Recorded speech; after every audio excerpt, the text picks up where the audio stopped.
harus hati-hati teman-teman ya. Jangan sampai merusak situs yang ada. Bismillah. Aduh.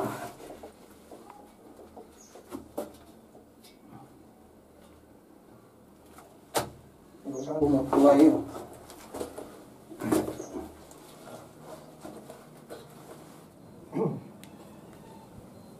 Langsung lama ya. Terima kasih. Alhamdulillah teman-teman bisa masuk ke dalam ruangan ya, bukan masuk ke dalam sumurnya.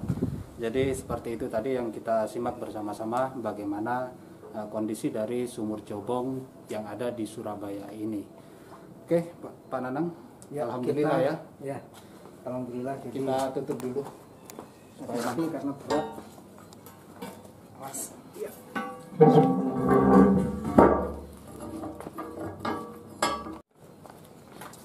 Ya. Sekira Pak ini. Bismillahirrahmanirrahim.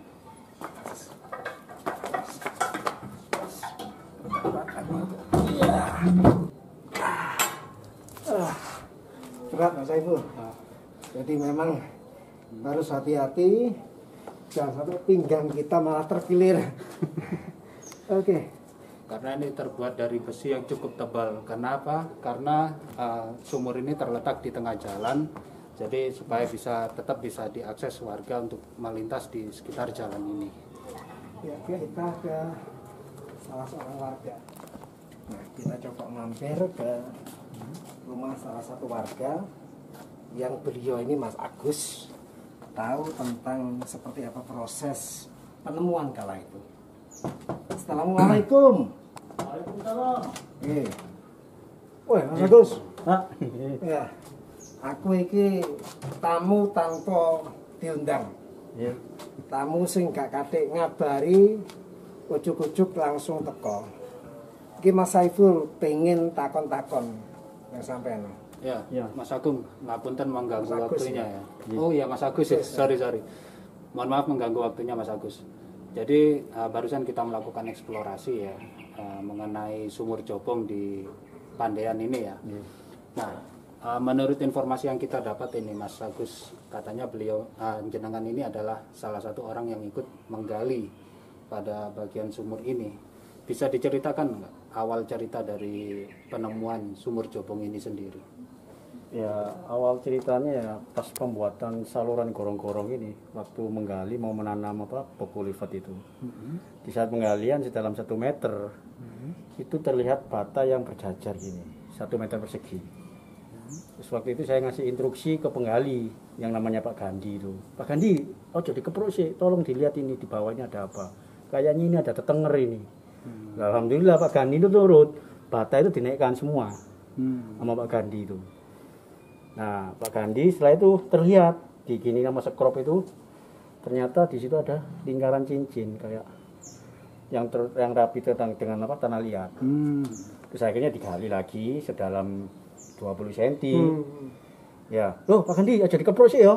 Aku tak lapor sama Bu RW. Penting iki. Aku kesalahan. Waktu itu saya pengawas, saya juga humas. Oh iya. Humasnya RW, saya lapor ke Bu RW. Bu RW, Bu Farida itu telepon ke Pak Lurah, Pak Amin. Sama Pak Lurah itu tolong diberhentikan dulu Bu, besok dilanjutkan, besok diteliti, dilihat dulu. Nah besoknya orang-orang di Sparta itu datang semua. Ketemunya tanggal 31 Oktober 2018. Tanggal 1-nya ya. Tanggal 1-nya orang-orang di Sparta dinas itu kumpul di sini, tanggal 2-nya memanggil dari Trawulan itu. Dari cagar budaya itu ya. Iya. Dan ternyata betul diyakini bahwa ini merupakan sebuah peninggalan gitu Mas. Iya. Waktu pertama kali menemukan itu Mas, kenapa tiba-tiba insting sampean itu merasa bahwa ini adalah sesuatu yang harus dijaga gitu, supaya sehingga sampean mengeluarkan kata-kata ojo dikepruk gitu. Ini kan satu insting gitu Mas. Sumbutnya. Sumbut. Ya kita bicara sedikit inilah, karena kita sebagai manusia kan tidak hanya sendiri ya, pasti ada sisi lain dari diri kita. Gitu. Ya refleks aja Mas waktu itu saya ngomong itu. Refleks ya. Dan kebetulan sekali ya. Ayah saya masih ada turunan dari sini, tulang-tulang itu. Waktu air liur ayah saya itu diambil, ya kan, dites, dibawa ke Australia apa kemana itu, ternyata masih ada sambung dari tulang-tulang ini. Tulang-tulang yang ditemukan. Iya. Ya, ini menarik Mas Saiful, seperti yang disampaikan Mas Agus ini. Tidak hanya tulang belulang yang diuji karbon, Yang diteliti. dan juga dilakukan tes DNA.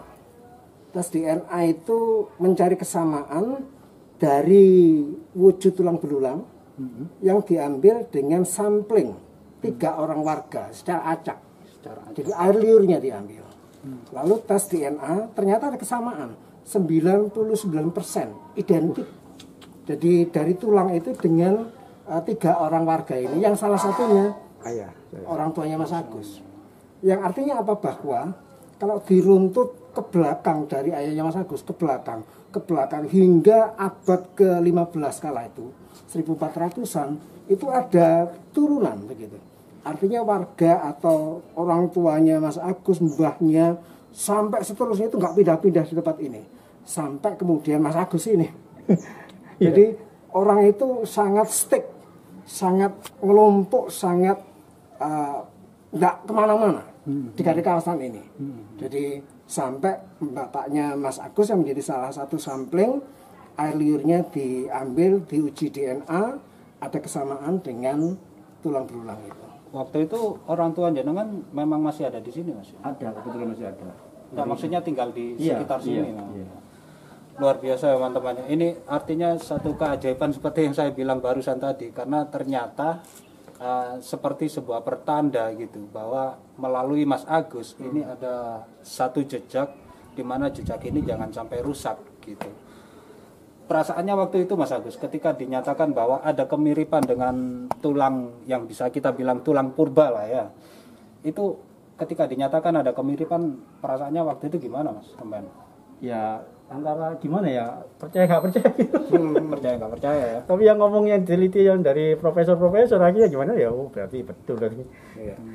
Berarti Mas Agus ini sudah menjadi orang apa ya, keturunan dari orang yang orang asli sini, karena ya itu tadi lumayan lama Pak Nanang ya, 1430-an loh. Iya. Ditengarai mulai adanya sumur itu. Artinya itu sudah masuk era Majapahit ya Pak. Iya. Gitu. Bisa jadi sampai turunan Majapahit. Mas Agus, kemudian ini kan bagaimanapun menjadi satu situs ya. Ya. Menjadi satu objek arkeologis, menjadi objek sejarah Kota Surabaya yang juga menjadi satu tujuan wisata. Iya, betul. Nah, harapan sampean sebagai bagian dari warga sini terhadap keberadaan sumur ini ke depan seperti apa, supaya ya apapun ini bisa membawa sesuatu buat warga setempat.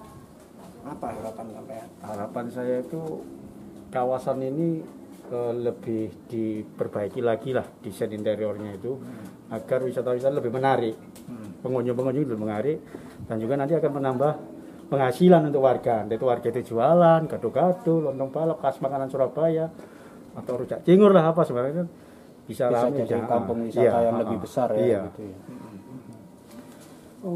Oke, itu tadi harapannya Mas Agus ya kepada siapa lagi kalau bukan pemerintah dan pengelola dunia wisata di Surabaya ini. Dan Pak Nanang, selanjutnya apa yang bisa kita eksplor di sekitar lokasi Pandean ini? Sebetulnya Pandean salah satu dari kawasan Penele ya.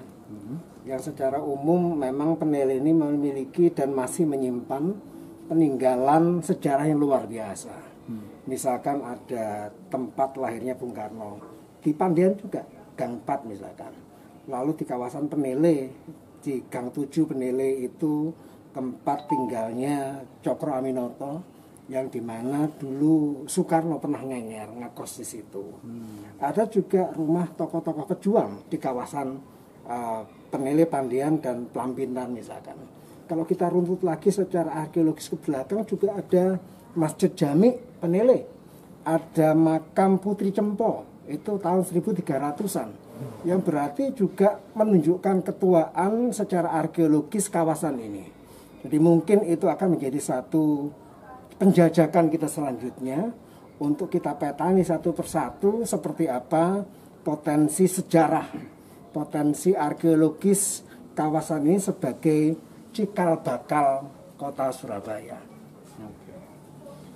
Ya, oke teman-teman. Pokoknya tetap aja terus stay tune di channel kita ya, karena hanya di channel ini kamu akan mengikuti perjalanan kita untuk mengupas sedalam-dalamnya bagaimana identitas daripada negeri dan bangsa kita ini. Oke, Pak Nanang. Oke, Mas Agus. Nggih. Suwun nggih. Nggih, sami-sami. Terima kasih Mas Agus. Ya, monggo. Assalamualaikum. Waalaikumsalam. Monggo, Pak. Seperti yang kita sampaikan tadi ya, bahwasanya tidak hanya sumur di sekitar Jalan Pandan ini yang ditemukan, tapi juga ada tulang belulang, di mana tulang belulang ini ditengarai sebagai tulang dari manusia kuno. Dan bisa dilihat ya wujudnya seperti ini. Dan Pak Nanang bisa diceritakan sedikit nggak mengenai tulang ini sendiri? Ya, dari ini variatif. Ada tulang manusia dan juga ada tulang binatang. Manusia itu ada 1 perempuan, 3 laki-laki, ya 3 laki-laki dan 1 bayi yang usianya ditaksir 2 bulan. Dari tulang-tulang inilah maka kita bisa mengetahui jati diri warga setempat, baik itu usianya maupun warga yang ada keterkaitan secara biologis dengan tulang ini setelah dilakukan tes DNA. Ya, dari tulang-tulang inilah yang kemudian dipadu-padankan dengan air liur warga setempat yang kemudian matching. Jadi prosentase 99% ini luar biasa. Itu yang kita dapatkan informasi dari temuan tulang-tulang ini. Tapi identitasnya belum ketemu ya, siapa orang dari tulang ini? Tidak terketemukan. Jadi artinya ya? bahwa siapakah dia, apakah warga biasa, tetapi bahwa Mas Saiful, mereka yang pernah tinggal di sini katakanlah, itu sesuai dengan narasi informasi yang ditulis oleh Von Faber, mereka ini adalah para Jawara. Jadi orang-orang yang tinggal di Penele Pandean, Pilihan, itu adalah orang-orang Jawara. Yang tentu Jawara dalam hal apakah kanuragan, apakah ilmu dan sebagainya, sehingga kemudian mereka ini mendapat tempat setelah Raja Kertanegara membuka lahan baru yang dikatakan sebagai Surabaya.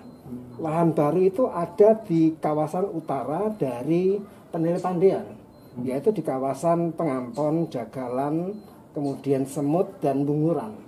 Itu dibuka oleh Raja Kertanegara atau Raja terakhir Kerajaan Singosari pada tahun 1275. Jadi itu satu lahan yang diapit oleh air. Di barat ada Kalimas, kemudian di timur ada Pegirian, di selatan Jalan Jagalan itu dulu berupa kanal, lalu di jalan stasiun kota di utara juga kanal. Jadi Surabaya dikelilingi oleh air, dan disitulah tempat di mana para Jawara yang asalnya dari Penele Pandean ini ditempatkan sebagai penghargaan kepada mereka setelah mereka membantu Raja Singasari dalam menumpas pemberontakan Kemuruan kala itu. Dan tulang-tulang ini menjadi bagian dari siapakah para Jawara itu yang kita nggak tahu persis satu persatu siapa. Dan apa benar ini Pak Nanang? Pernah ya saya baca itu katanya kalau zaman dulu itu orang-orang yang punya sumur itu hanya orang-orang tertentu. Jadi maksudnya ya seperti yang sampean bilang tadi, seperti orang-orang terpilih ini tadi, para Jawara yang terpilih ini tadi. Itu kira-kira benar nggak? Kalau memang benar, artinya tulang-tulang ini adalah bukan orang-orang biasa, teman-teman. Betul. Gitu. Betul. Sangat memungkinkan, karena kala itu kan seperti saat ini kita memiliki satu kelengkapan rumah tangga, memiliki satu utilitas yang dipakai untuk kebutuhan domestik. Jadi sumur, kemudian jeding atau kamar mandi, ini sesuatu yang bisa dimiliki ketika orang itu atau keluarga itu punya kecukupan, katakanlah. Punya material untuk dipakai membangun, punya tenaga, punya ongkos, sehingga kemudian mereka membangun fasilitas untuk kebutuhan domestik. Seperti saat ini ketika orang masih belum punya apa-apa, mungkin mereka buang airnya ke kali karena belum punya WC, katakanlah. Ketika mereka sudah punya biaya untuk membuat WC sendiri, ada space di rumahnya, maka dibangunlah kamar mandi, WC yang tidak lagi mereka ke sungai. Pun demikian dengan fasilitas sumur yang pernah ada, kira-kira seperti itu. Oke, selanjutnya terakhir nih ya, Tadi kita sudah mengungkap bagaimana sumur, juga tulang, dan bahkan orang yang ternyata masih punya keturunan dengan tulang belulang ini. Itu yang terakhir, apa ini namanya Pak? Gerabah. Ya, ini Atau perabotan. ini wujud dari beberapa materialan dari tanah liat ya. Jadi ini ada pinggiran atau lande dari apakah itu tempayan, kemudian jelas batu bata. Ini yang ditemukan di atas permukaan sumur yang menutupi kala itu. Lalu juga ada keramik-keramik. Ini sesuatu yang merupakan barang impor di era Kerajaan Majapahit, ya kan? Jadi ini semua menjadi satu barang atau artefak yang ditemukan di Sumur Jobong. Jadi gitu ya. Artinya yang terletak di sini itu bukan batu-batu biasa ya, tapi memang peninggalan di zaman purba, dan bukan hanya dari bentuk tapi juga mulai dari bahannya juga Pak Nanang ya, yang membedakan antara baru dengan lama.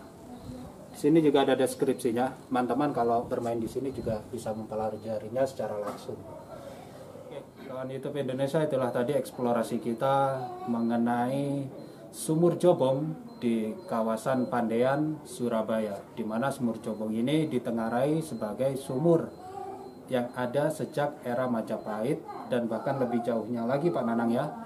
Sumur ini ada di peradaban awal orang-orang di Surabaya kala itu.